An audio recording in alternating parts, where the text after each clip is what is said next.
Okay, we're back again with the Temu ratchet. This handle's cooked, but everything up here is still working somehow, some way. I mean, this is unprecedented. Now, it's definitely the most comfortable ratchet, but then again, I mean, it was cheap. I'm curious now, though, what will happen if we hit it on this side with the axe? I may even want to try with the handle now, since the handle's just gone on this thing. Alright. Let's go. Ooh.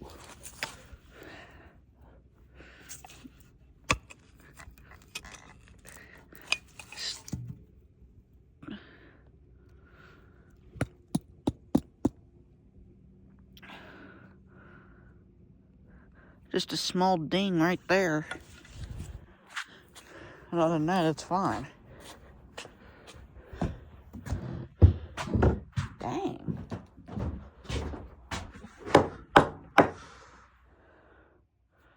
This thing is...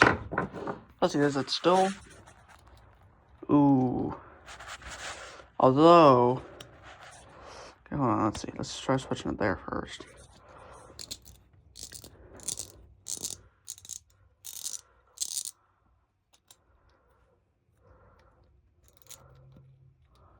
You're kidding me. Granted, it ain't smooth. And the casing here is trying to come off, but dang. I mean, I've just been tearing the crap out of this thing and it's still going. This is what, number 5? Goodness.